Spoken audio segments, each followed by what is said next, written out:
Laudetur Jesus Christus in saecula saeculorum. Amen. Hello, everyone. Um, Welcome to part 4 of a 10-part series on the way of perfection by St. Teresa of Avila. And I'm a secular Discalced Carmelite, but in formation. And so I'm now learning, going through the text and learning about it in formation class. And as I do, I'm making notes for myself.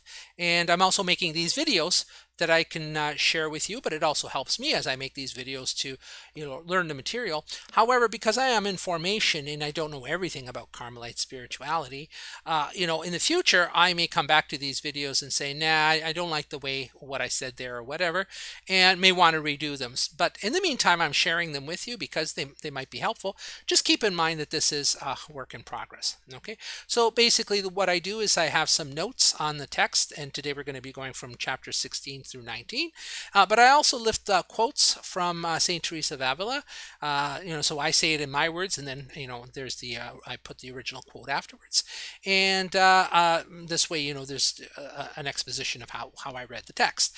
I have the notes up on 2 blog sites now. I used to have these notes up just on carmelite.freeskies.net, but I've also put them up now on carmelite.substack.com because Substack has a better circulation. Okay, so let's start.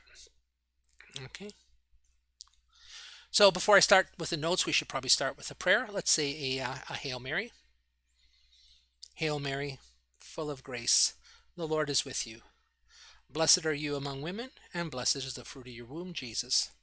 Holy Mary, Mother of God, pray for us sinners, now and at the hour of our death. Amen. Okay, so if you've been following along up to this point, uh, um, St. Teresa has been going on a lot about the virtues, okay, and the virtues that are necessary for prayer, okay. So it might seem odd that she spent a large portion of her text, 15 chapters out of 42, just talking about virtues, but she explains this, that it's kind of like setting up the pieces on a chessboard, okay. If you don't have if you're not living a virtuous life and so on, you're really not going to be able to pray very well, okay. And so that's why she spent so much time especially talking about humility, because humility is that one virtue which leaves us radically open to God, okay, where we say, yes, God, it's your way, not my way, and that is kind of the central to prayer, okay. So let's that's my first point here. Let's see what how Saint Teresa puts it in her quote.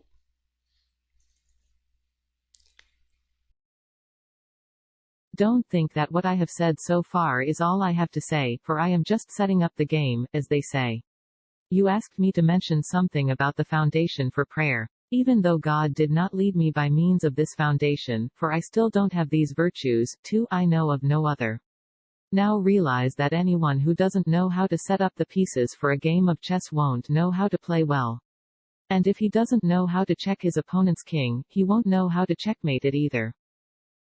The queen is the piece that can carry on the best battle in this game, and all the other pieces help.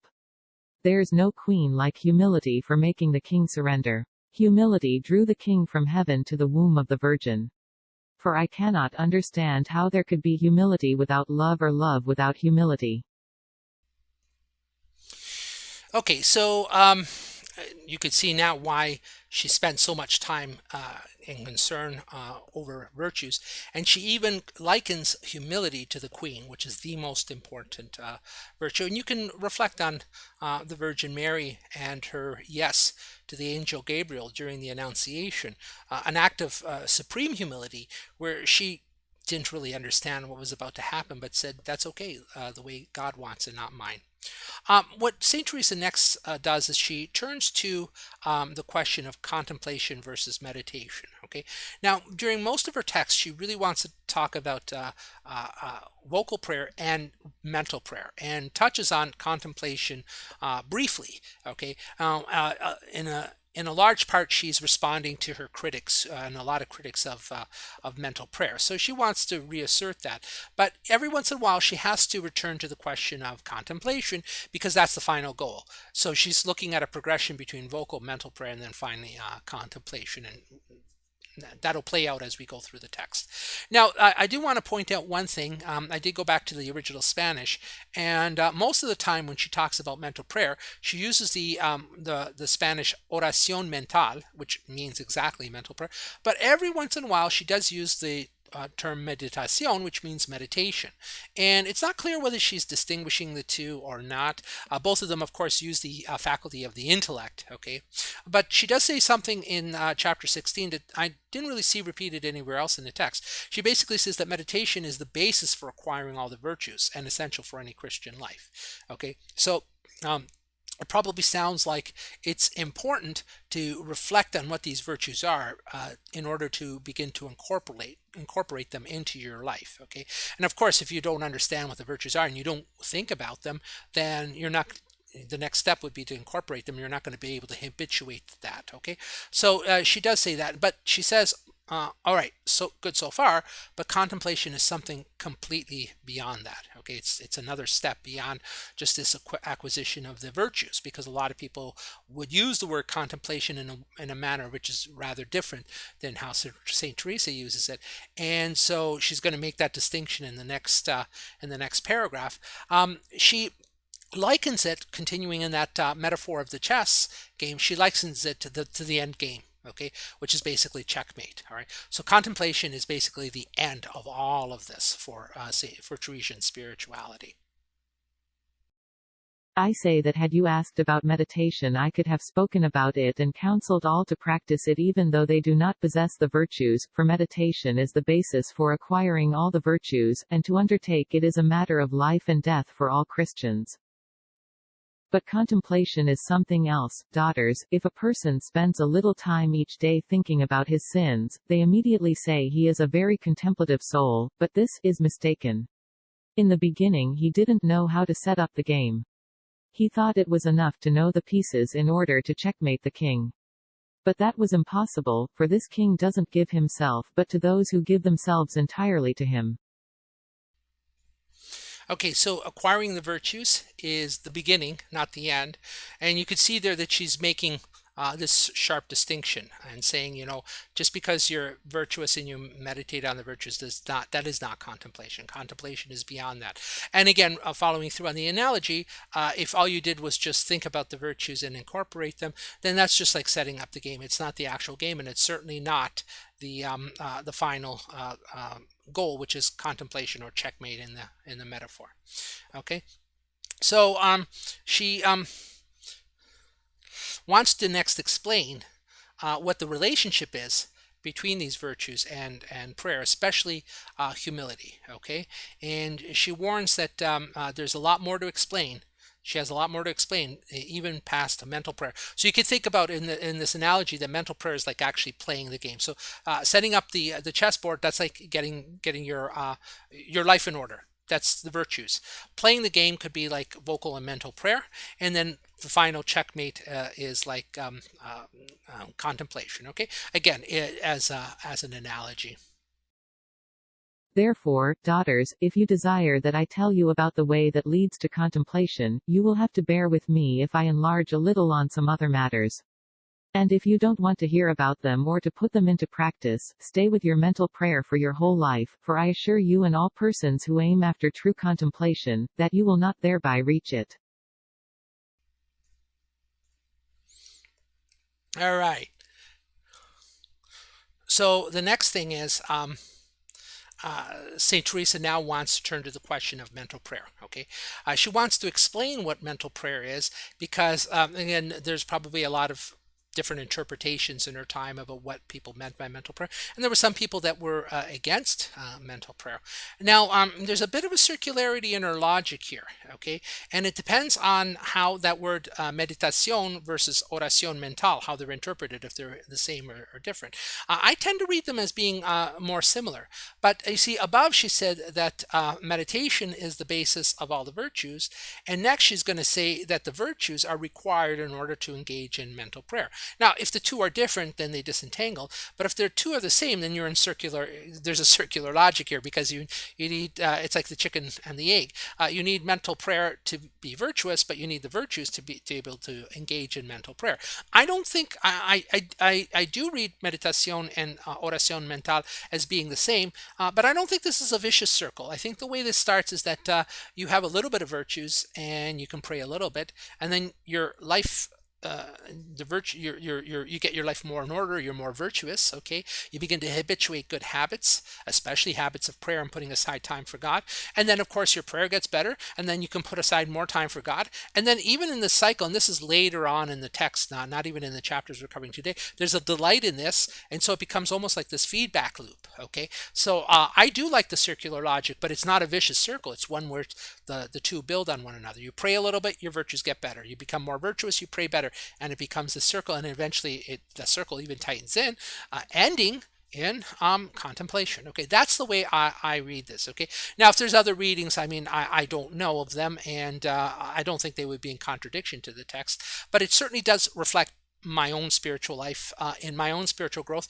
I mean, I had some of the virtues because you know, if you know your catechism, you know what you should and shouldn't do, and you habituate those things, and then you pray, and then you find that your prayer actually helps you to improve and actually discover sins that you didn't even know you had. Like oftentimes, years later, I would go, that was a sin, and I didn't realize it was a sin, something that separates you from God, until I prayed and more deeply, and then it was revealed to me.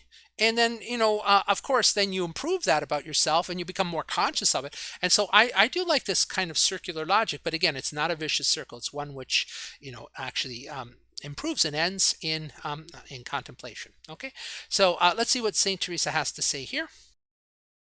But I fear that mental prayer also involves much labor if the virtues are not obtained, although it's not necessary that they be possessed in as high a degree as is required for contemplation. I say that the King of Glory will not come to our soul, I mean to be united with it, if we do not make the effort to gain the great virtues. So you could see a little bit of support from my interpretation. She doesn't say that mental prayer is impossible. She says that there's much labor, and so you work at it, and of course that improves the virtues, which then improve your prayer, and so on. Okay. So finally, as I say in my comment here, this is kind of a complicated thought. So you can sort of excuse St. Teresa for not stating it very well, okay? But she does, she is heading towards this contemplation, and I do think that my interpretation is correct. But she wants to next say contemplation, that last step, really is a gift from God, okay, which is different than what she's been describing up till now, because habituating good virtues is something that we exercise with the will, okay, and mental prayer itself is also exercised with the will, so it's something that we can do. But contemplation makes a step which we are incapable of doing. It brings us beyond the natural, and it is a supernatural form of prayer. Okay, so she does say that it's not for everyone. Later in the text she says it's not for everyone, and she also says that God will make exceptions sometimes too. In other words, even if someone is in a bad state, he might temporarily give you a bit of contemplation, because what he's trying to do is shake you out of that bad state, so that you would then start down the path of prayer, mental prayer, and then eventually come to a more stable form of contemplation later. And to be honest, I mean, I've experienced some of that in my life. When at times when my life was most disordered is when I felt that God gave me the most gifts to shake me out of the situations that I was in. And then, of course, my prayer life improved and I got out of it. Okay, so I don't want to presume and say that it was a contemplative moment, but grace does come at times when we're in a bad state, and I think Saint Teresa is saying that this happens even with contemplation. All right, because as she says, he's going to fight the devil in any way he can. I want to say, then, that there are times when God will want to grant some great favor to persons who are in a bad state, so as to draw them by this means out of the hands of the devil. Oh my Lord, how often do we make you fight the devil in arm-to-arm combat? There are souls that God thinks he can win to himself by these means. And even though they are in a bad state and lacking in virtue, he gives them spiritual delight, consolation, and tenderness that begin to stir the desires, though he does so rarely and it lasts only a short while, so as to try them to see if with that favor they will want to prepare themselves to enjoy him often. So the next thing that St. Teresa is going to begin to emphasize is determination. Okay, because there is some effort required here, especially in the beginning. You have to habituate the virtues. You have to, I wouldn't say force yourself to engage in mental prayer, but it does take effort. And again, she describes the kind of effort, and more about the techniques of mental prayer as the text goes on. But this does require effort on our part, okay? And so, in order to not get discouraged, she does say, you got to really do this with determination, and determination is going to come back over and over and again throughout the text. Okay, so let's listen to her words. For myself, I hold that there are many to whom our Lord God gives this test, but few who prepare themselves for the enjoyment of the favor of contemplation. When the Lord grants it and we do not fail on our part, I hold as certain that he never ceases to give until we reach a very high degree. When we do not give ourselves to his majesty with the determination with which he gives himself to us, he does a good deal by leaving us in mental prayer. All right, so you could see there the importance of determination. Okay, so uh, at the close of this chapter, she once again emphasizes that to be determined, and says a little bit how to do that. So she tells her sisters, keep your eye on Christ. Okay, even if we're do it with some imperfection and so on, so maybe our prayer isn't perfect because there's a lot of distraction and so on, just keep persisting, just keep at it, keep at it, keep at it, and it will improve. I know myself, there are days when I feel like my mental prayer is almost perfect. There's no distractions, and there's just this absolute peaceful quiet and focusing on God. And there are other days where I've had to just stop and say, Lord, I can't do it right now because my mind was all over the place. Okay, and I don't know. It seems that I've improved over time, but there's still days when I have those distractions. But you know what? Don't beat yourself up over that. Just keep at it. Just keep at it with determination, and don't get discouraged. So it's the despair that is the real killer here. Okay, and hope is important, and the hope will drive that determination. Okay, so here's what Saint Teresa has. O Lord, how true that all harm comes to us from not keeping our eyes fixed on you. If we were to look at nothing else but the way, we would soon arrive. God deliver us, sisters, when we do something imperfect, from saying, we're not angels, we're not saints. Consider that even though we're not, it is a great good to think that if we try we can become saints with God's help. All right, so at this point, Saint Teresa feels that she's undergone a bit of a digression. She does this quite often. Okay, and so she wants to come back, and will come back in the following chapters. All right, but I found her closing statement kind of amusing, because she's quite self-aware of her own digressions, and the way you should read the text. So this is not so much a comment on what she's saying, but how to approach her text. Is the digressions, read them almost like little separate aphorisms that you can just keep to the side. Okay, because every one of them are important. All right, it's not like she's going on a digression for no reason. It's just that it does detract from the main focus of the text, but nonetheless that digression on its own has merit. Okay, but what I found comical here is that she's quite aware of her own digressions, and she says, well, I'm sorry. Okay, and so let's see what she has to say about her own awareness of the way her mind wanders, as she writes. I have digressed a good deal. I want to return to what I was saying, that is, explaining the nature of mental prayer and of contemplation. It may seem impertinent for me to be doing that, but for you everything is acceptable.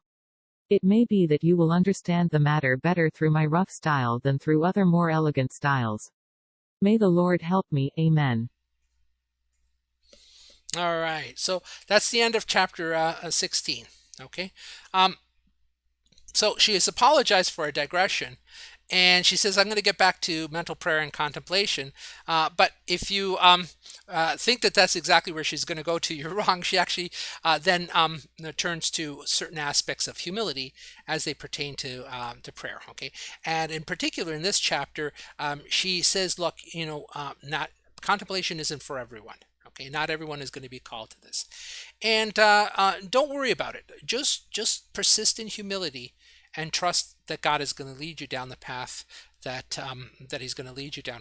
And I think this is a very important digression. In fact, I wouldn't even call it a digression. I think this is an important prelude to discussing what contemplation is. It really is a gift from God. Okay, and so and God always does what's best for us. So if this is not your path in life, don't feel that you've lost something. And that's not the case at all. Okay, that God didn't give you something that He's given someone else. And so she really wants to get rid of this any kind of envy for contemplatives that someone in an active life might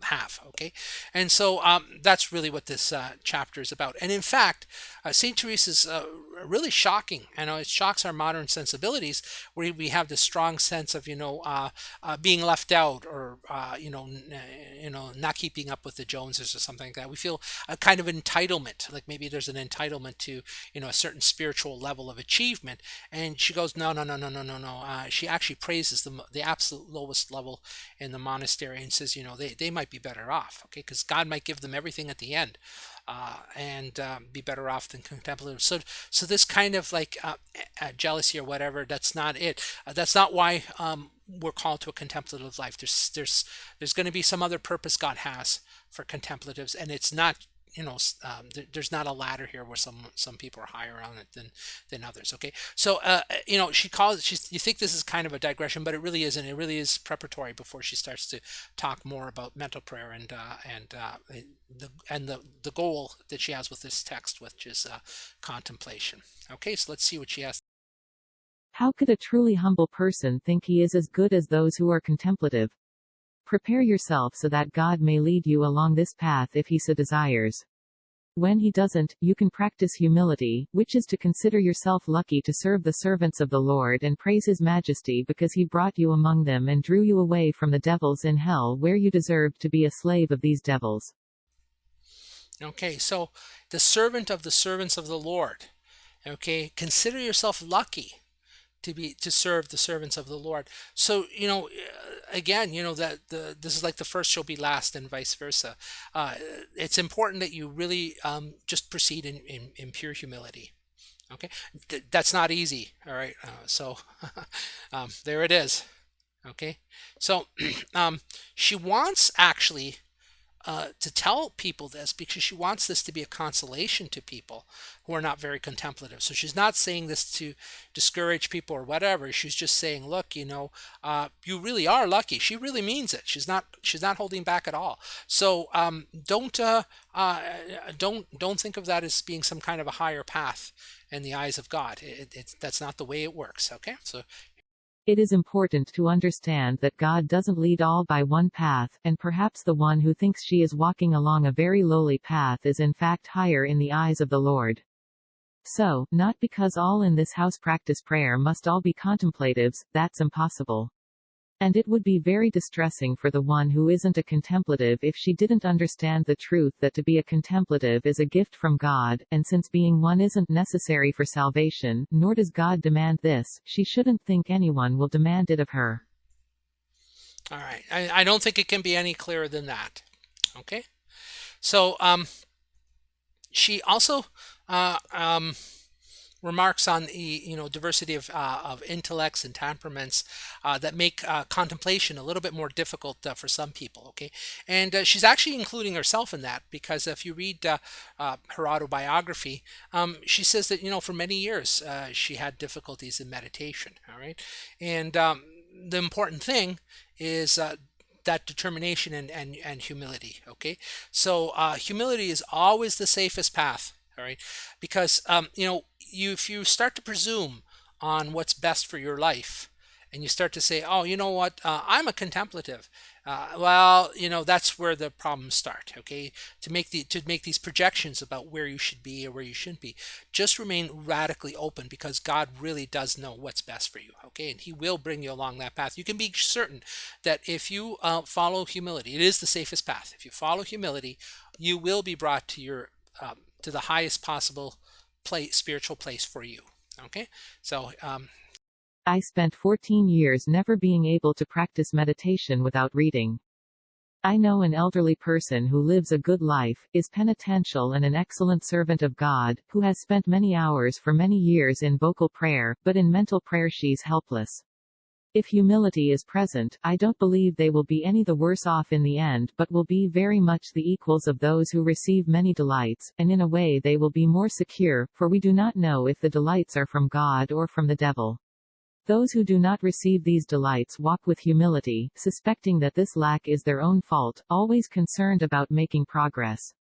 In humility, mortification, detachment, and the other virtues there is always greater security. There is nothing to fear. Don't be afraid that you will fail to reach the perfection of those who are very contemplative. all right, so that last line is very important. Okay, so you're walking along in humility, and don't be afraid that you're going to fail to reach the perfection, like those that are contemplative. There's other forms of perfection that God may draw you to. Okay, that are appropriate for whatever calling you have in life. All right. And that's why we have many different spiritualities within the Catholic Church. Okay, so closes by saying, look, just because I said not contemplation isn't for everyone, the contemplative life isn't for everyone. She's not suggesting that you not be determined. Okay, you should proceed. So she's saying to her knife, to her nuns, proceed with determination. Okay, so that you can follow this through to the end. But there, really, what she's doing is Saint Teresa wants to distinguish between the kind of despair that people have in growing, okay, versus different callings in life. All right, so you might have a different calling, okay, but that's different than, say, if you are called to be a contemplative, but then you begin to despair because it's so much work, or you don't feel that you're making any progress. Usually people feel like they're not making progress because you could pray for years, as St. Teresa said, for years she couldn't meditate without a book. So you could do this for years, and you're going, well, nothing has changed. Well, what am I doing this for? Okay, I don't see any growth whatsoever. But and then you begin to despair. And so that's what really she's warning against. That's what her determination is all about. It's not a question of what path you're called to. Once you know you're called to be a contemplative, proceed with determination, and God will let you know. Okay, so here's the closing. Her closing comment. I don't say that we shouldn't try, on the contrary, we should try everything. What I am saying is that this is not a matter of your choosing but of the Lord's. If after many years He should give to each a certain task, it would be a nice kind of humility for you to want to choose for yourselves. Be sure that if you do what lies in your power, preparing yourselves for contemplation with the perfection mentioned, and that if He doesn't give it to you, and I believe He will give it if detachment and humility are truly present, He will save this gift for you so as to grant it to you all at once in heaven. Okay, I think she made it pretty clear there. All right, so moving on to chapter 18. She's kind of continuing in the same vein here. She wants to dispel any kind of illusions about active versus contemplative life. Okay, and again, it's questions of like people will want to compare the two. Okay, so usually people think of contemplatives as, and contemplation as being filled with spiritual delights, but that's and that is true. There are spiritual delights, but it's also there's the opposite too. You can have moments of great desolation, as Saint John certainly attests to. All right, so it's not that easy being a contemplative. All right, and she goes on to say to the active, this isn't an easy path. Okay, you'll be surprised the ways that God gives crosses to those who are contemplatives, and I think one of the biggest ones my own life is questions of attachment. Certainly, when you begin down the path of a contemplative life, you begin to realize as you pray what your attachments are. Okay, they will come up to you in, say, forms of distraction during prayer. Your prayer, and you're in mental prayer, and you're focused on God, and you feel like your heart is enkindled, and then some worry of the world comes in and invades, and you go, well, why did that happen? You reflect afterwards, or maybe even during the prayer, you reflect on, why did that happen? Why was this thought invading my mind at that time and disturbing this peace between me and God? And it's an attachment, okay? And these disordered attachments, they can come in, and once you have to deal with them. All right. Once they become, you become aware of them, you have to deal with them. And so yeah, this is not always the easiest path. Okay. So just you know trying to make actives not envy, not think that the grass is greener on the other side. I know both paths, and I know clearly that the trials God gives to contemplatives are intolerable. These trials are of such a kind that if he didn't give that food with its delights, these persons wouldn't be able to endure the trials. So, I see few true contemplatives who are not courageous and determined to suffer, for the first thing the Lord does, if they are weak, is to give them courage and make them unafraid of trials. I believe that when those of the active life see the contemplative favored a little, they think there is nothing else to the contemplative's life than receiving favors. Well, I say that perhaps these active persons couldn't endure one day of the kind the contemplative endures. Thus, since the Lord knows what each one is suited for, he gives to each person a proper task. All right. So once again, just reemphasizing that there are these different paths in life, and don't look on the other side and think that the grass is greener. That's true for contemplatives too, who might at times think that they're not accomplishing anything in life. Like you might wonder, a contemplative might also envy someone who's active, because the active person is so manifestly making a difference in the world, helping people. All right. If you're a nurse, a nun and a nurse in a hospital, that's clearly helping people. Like how are contemplatives actually helping people? And for answers like that, you might go right to the very beginning of the text, where she's talking about withdrawing, the image she gives of the city, and during a battle and drawing your troops within that city. Basically, she's saying, we have to try to be the best possible Christians we can. And so contemplatives actually have this more indirect um, role in the church militant. Okay, and that's not always easy to see, because you might not see how that indirect part of it works. Okay, and so the envy can go both ways. All right, so well, there it is. All right, so let's see what she has to say. Since the captain sees his soldiers present and eager to serve and has understood the capability of each one, he distributes the duties according to the strengths he sees. So it is with us, sisters, let us give ourselves to mental prayer. And let whoever cannot practice it turn to vocal prayer, reading, and colloquy with God, as I shall say afterward. Okay, and in the next paragraph, she actually makes uses the metaphor of the standard bearer to try to describe what's going on with the contemplative. If nothing else, you can imagine them as just being these rally points in a battle. Okay, and so especially contemplatives that are in monasteries. Monasteries are excellent rally points for people, because they know that this is a center of prayer and of spiritual growth. And a lot of people, a lot of seculars will come to monasteries for masses just for that reason. So and that's just one example that came to mind right now. But the business of the standard bearer that is kind of important. You can't really have a battle, or your battle wouldn't be that. Not that we're that you know uh, uh, aware of how battles work in the Middle Ages, but without the standard bearer, your battles can get very disorganized very quickly. Okay. Even though the standard bearer doesn't fight in the battle, he doesn't for that reason fail to walk in great danger, and interiorly he must do more work than anyone. Since he carries the flag, he cannot defend himself, and even though they cut him to pieces, he must not let it out of his hands. So it is with contemplatives, they must keep the flag of humility raised and suffer all the blows they receive without returning any. Their duty is to suffer as Christ did, to hold high the cross. The other thing we should understand, okay, all those metaphors are true, but the other thing that we should really understand is And this speaks to why humility is so important. We really don't have an overall view of our lives. Okay, we don't we live right now. You're in the present moment, and you can reflect on your past, and you can project into the future, but you don't have an overview of everything the way God does. Okay, so we don't know what kind of trials we're going to have to undergo, and so on. And in the next life, if we make it to heaven, then we can reflect and we'll see and we'll understand our experiences, but we can't. Okay, and so the humility is basically this understanding. It's a reflection on who we really are with respect to God. Okay, our smallness and His greatness. So if you reflect on this, that you're just here in this little pinpoint of your life, okay, and you really can't see the whole picture, but God can, and He has a plan, and being open to that is humility. All right. So, sisters, we don't know what we are asking for.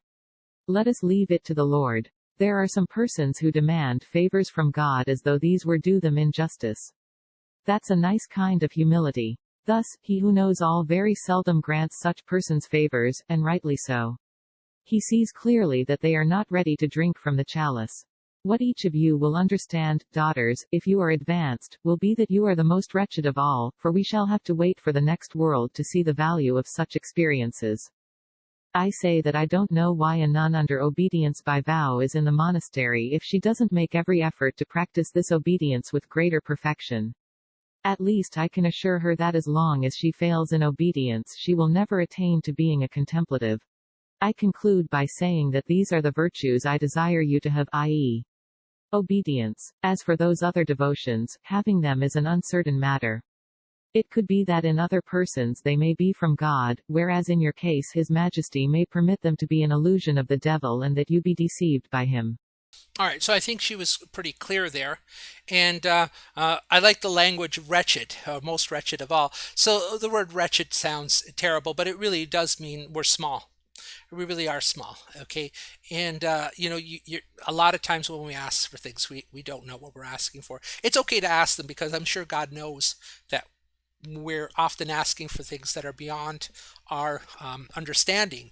So, in ignorance, you can ask for these things, but the humility really kicks in when you listen to what God has to say and what kind of response. Okay, so you're not always going to get what you want, and you shouldn't, because God does know better than you do. Okay, so that's really the meaning of that wretchedness. Okay, it's that deep, it's that humility with a deep understanding, which is with its entailing deep understanding of our situation in this life. Okay, so well, there you go. That's chapter 18.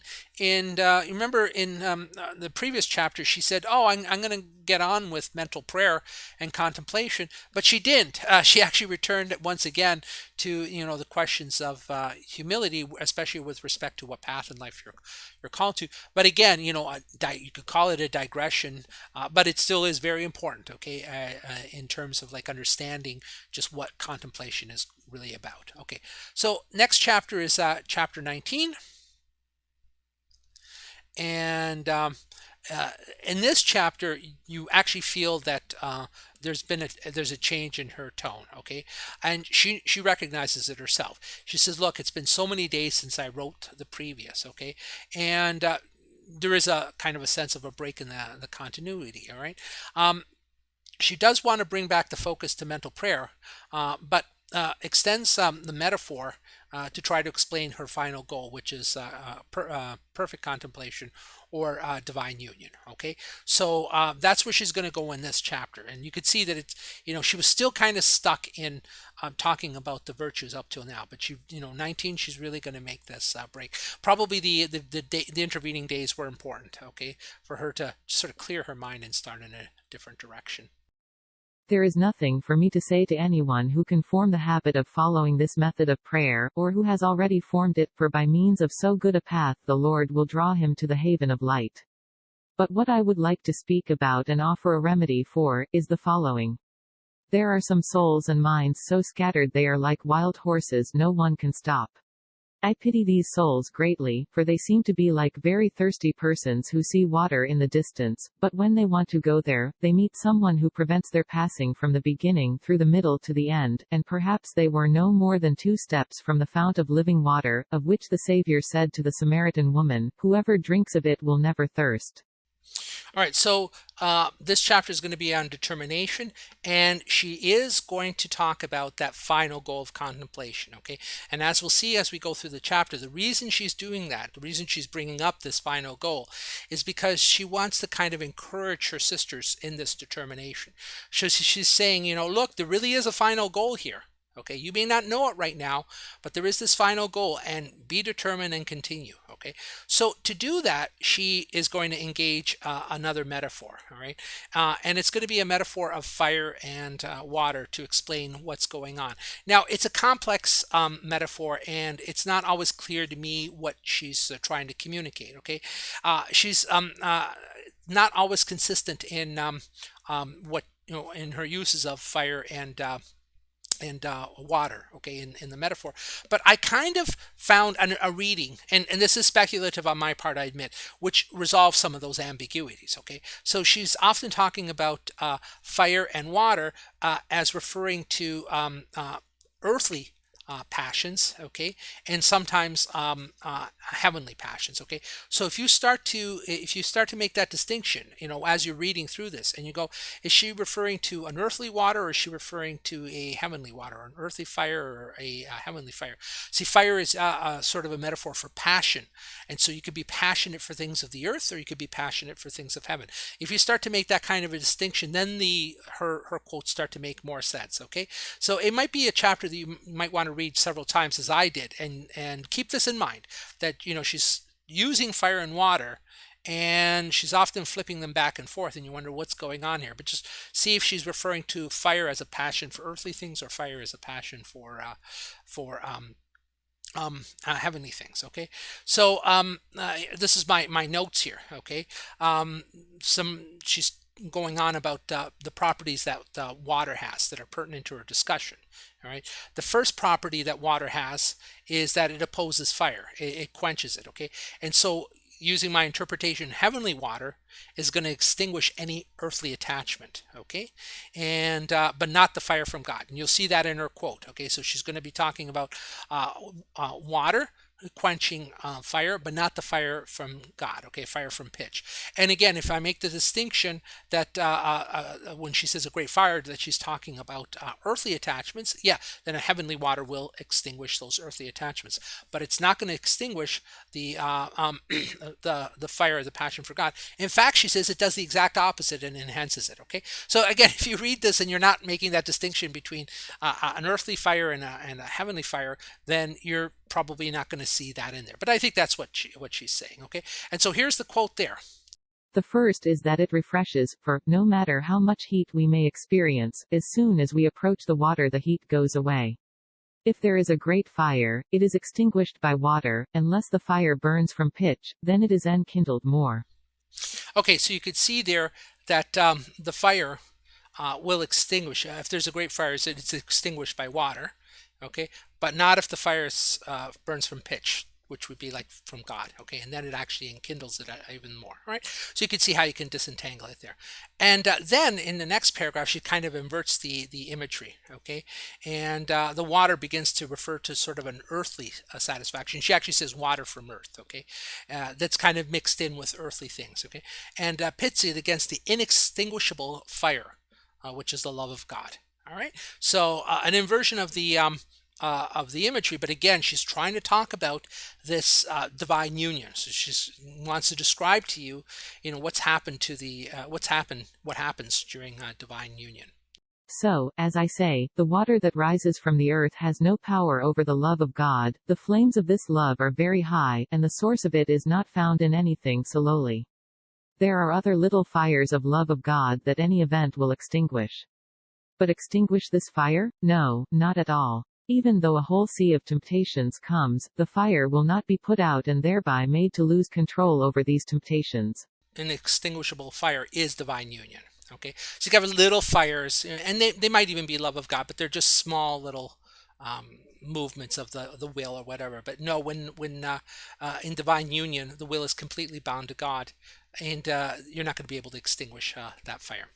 Finally, when both the fire and the water come from heaven, they'll actually enhance one another rather than extinguishing one another. Okay. Well, if it is water that rains from heaven, so much less will it extinguish this fire. The two are not contraries but from the same land. Have no fear that the one element will do harm to the other, rather, they help each other produce their effect. For the water of true tears, those that flow in true prayer, readily given by the King of Heaven, helps the fire burn more and last longer, and the fire helps the water bring refreshment. All right. So I hope that my interpretive approach to this helps to make sense of what she's saying. Just to summarize again, the fire is a metaphor for passion, and you can either be passionate for God or passionate for earthly things. And small fires for God or passions for earthly things, those are easily extinguished, but the fire for God that comes in divine union, that's not going to be extinguished. Okay, there's no way. Okay, and also you can have earthly water, which later she says is being mixed in with some mud and so on. That water is ineffective, really, but water from heaven is effective.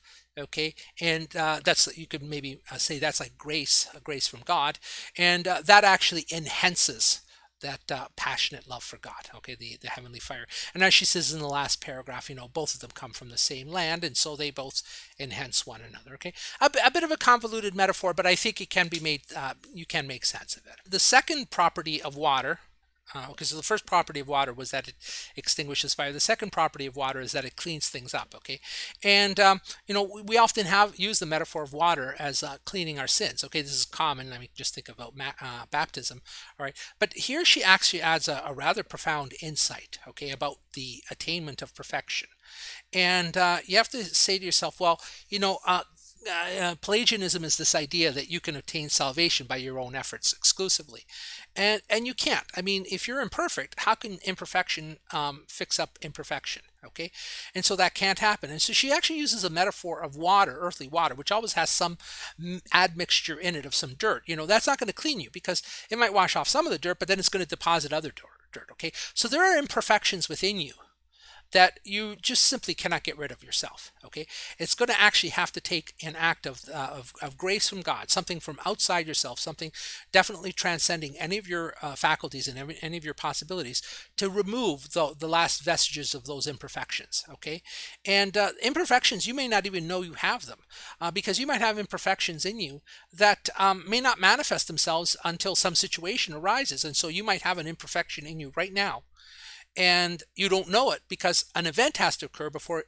that attachment and imperfection actually manifests itself, like some tragic event in life. Okay, you may afterwards discover, geez, I never knew I was like that. I never knew that I could be so vicious under such a situation. I thought I was such a loving person. Well, you just discovered an imperfection that was latent all that time, and you never saw it. And so you don't have the ability to see all your imperfections. You just don't have that strength or that omniscience. Okay, God does. And so the removal of all your imperfections has to be from something which transcends your own imperfections. Your own imperfections prevent you from removing your own imperfections. Okay, and so this actually comes out in the paragraphs that follow. All right. So because this is so important, I actually quoted the entire paragraph. This is paragraph 6. I quoted the whole thing in its entirety. Okay, and it's worth reading. I'll just play it once right now, but it's worth reading several times to really get at what she's saying here. Another property of water is that it cleans dirty things. What would the world be like if there were no water for washing? Do you know how clean this water is, this heavenly water, this clear water, when it isn't cloudy, when it isn't muddy, but falls from heaven? Once this water has been drunk, I am certain that it leaves the soul bright and cleansed of all faults. Since this divine union is something very supernatural, it is not a matter of our own choosing. As I have written, God doesn't permit a soul to drink this water unless to cleanse it and leave it clean and free from all the mud and misery in which, through its own faults, it was struck.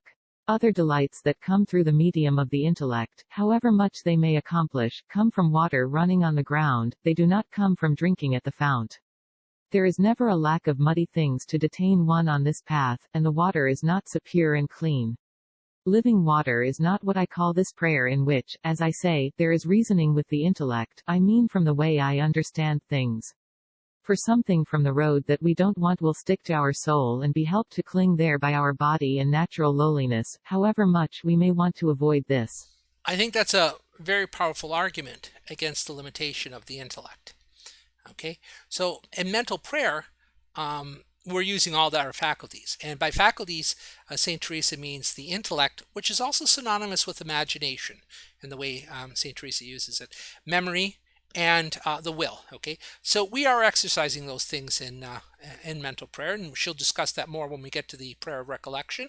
But that's not sufficient, and it's not sufficient for the reasons I said above. Okay, there's always going to be limitation. Your intellect is finite, and imperfect is synonymous with finite. Okay, so it's finite, and you can't attain to the infinite through something which is finite. All right, and so that's what she's getting at in this paragraph. Again, very deep insight and very important for an understanding of what contemplation is and why it must be a gift.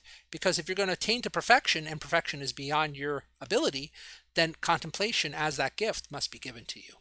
She next turns to illustrating this point, okay? And again, a very profound insight. She says, look, even in our attempt to negate things of this world, where we're saying we want to become detached from this and become detached from that, we're still kind of affirming them. Even in our negation, we're still thinking about the negative things that we want to negate, or the things that we want to negate. We're still thinking about them. Not that they're necessarily negative. They might be just attachments that we want to get rid of. And in thinking about them, we're still kind of attached. We're attached in our attempt to become detached. And again, that's a subtle idea, and it's not something that we are capable of ourselves. Okay, so here's her quote. Let me explain myself further. Suppose that in order to despise the world we are thinking about its nature and how all things come to an end. Almost without our realizing it, we find ourselves thinking about the things we like in the world, and in desiring to flee them, we are at least hindered a little by thinking about how they were and how they will be and what we will do. In order to think of what we must do to free ourselves, we place ourselves in danger again. Not that this reasoning must be abandoned, but one must be fearful. It's necessary to proceed with care. So she's saying that, yeah, you have to think about the things that you need to be detached to, but don't think that you can detach from them by thinking about them. Okay? Our intellect is just finite that way. And even in thinking about them, they're brought to mind. And in bringing them to mind, there's a little bit of attachment. Right? It's a very, very deep understanding of how the human soul works. By means of this living water, the Lord himself takes up these cares, for he doesn't want to entrust them to us. He so esteems our soul that he doesn't allow it to be occupied with things that can harm it during the time he wishes to favor it. Rather, he immediately places it near himself and shows it in an instant more truths, and gives it clearer understanding of what everything is, than we could have here below in many years. For our eyes don't see clearly, the dust blinds us as we walk. By this living water the Lord brings us to the end of the journey without our understanding how. That last line is really interesting. The Lord brings us to the end of the journey without our understanding how. That last step has to transcend our faculties, okay, because they are finite. All right. So moving on to yet another property of water, it is satisfying. But we are so indiscreet that since the pain is sweet and delightful, we never think we can have enough of this pain. We foster this desire as much as we can. So she closes this chapter by saying basically, that she's making explicit contemplation and divine union right from the beginning, so that her nuns are not going to become given over to despair and abandon this when trials come along their way. Okay, so keep determined to reach the end. Stay determined to reach the end, and there are going to be trials, and you're going to think, well, there's really no end to this. I've been doing it for years. Why should I continue doing this? And then, as she says at the beginning of the chapter, you give up just a few steps away from the living fount, which is that final contemplation. So she closes by basically encouraging her nuns not to do that. Why do you think, daughters, that I have tried to explain the goal and show you the reward before the battle, by telling you about the good that comes from drinking of this heavenly fount, of this living water? so that you will not be dismayed by the trial and contradiction there is along the way, and advance with courage and not grow weary. Behold, the Lord invites all. If this invitation were not a general one, the Lord wouldn't have called us all.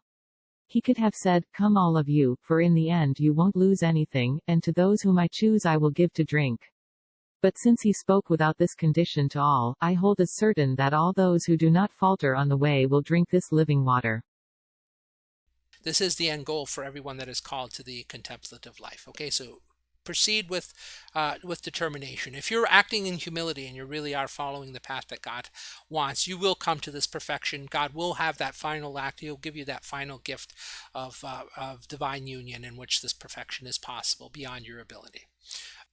Okay, so we're brought to the closing remarks. In these chapters, St. Teresa finally turns her attention from the virtues which are necessary to prayer itself, and begins to discuss vocal, mental, and contemplative prayer. Mental prayer, which on my reading she also calls meditation, is the basis for acquiring the virtues, and acquisition of the virtues makes mental prayer easy. Okay, so it's that cycle that I talked about earlier. Contemplation, on the other hand, is something altogether different. It's a pure gift from God, okay, which He gives us when we give ourselves to Him entirely. Right? Typically, contemplation requires a very high degree of virtue, but sometimes He grants it briefly to those who are in a bad state to draw them out. Okay, but for those who are ready, God doesn't stop gifting us with contemplation until we've reached a very high degree. However, if we don't give ourselves over to Him completely, He'll just leave us in mental prayer. So Saint Teresa, however, does take on some digressions on the importance of humility in our prayer life. Okay, not everyone is called to contemplation. It's not necessary for our salvation, and a truly humble person accepts whatever path God chooses. Okay, whether active or contemplative. In fact, the active, as a servant of the servants of God, in other words, a servant of contemplatives, may be following a higher path. And I mean, this is shocking, but someone who just cleans the monastery might be on a path higher than contemplatives. Okay, humility is always the safest path because spiritual delights might be deceptive. All right, the devil can give you spiritual delights to detract you from whatever path humility would open up for you. Okay, so nor should the active think that the contemplatives receive only spiritual delights from the Lord. The latter may undergo trials and require special graces to sustain them. They are like standard bearers in a battle who cannot defend themselves, yet must still hold high the flag of humility despite blows. Only God knows what chalice we are to drink of, and so we should leave the decision of our calling in His hand. Okay.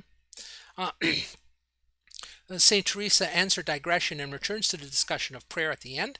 Mental prayer is the path to contemplation, but since it is difficult, especially for those whose minds are restless, they give up before they reach the final goal, which is contemplation and divine union. To encourage them to persist with determination, she makes the goal explicit from the onset and assures them that it is well worth the trials. To describe contemplation, she compares it to heavenly water. Heavenly water, contemplation, extinguishes any earthly fire, attachment to creatures, but increases heavenly fire, love of God. Okay. Heavenly water cleanses us. We cannot use our faculties, in particular the intellect, which are themselves dirty and imperfect, to clean ourselves. And so the final step of perfection can only come from God by this heavenly water. And finally, heavenly water satisfies. In fact, too much can kill us, but since no evil can come from God, He simply expands our souls to be able to accommodate it. Okay, so there you go. That's my summary of chapters 16 through 19 of the Way of Perfection. Let's end with a prayer. Let's end with a Hail Mary. So, Hail Mary, full of grace, the Lord is with you. Blessed are you among women, and blessed is the fruit of your womb, Jesus. Holy Mary, Mother of God, pray for us sinners, now and at the hour of our death. Amen. Okay, bye-bye and God bless.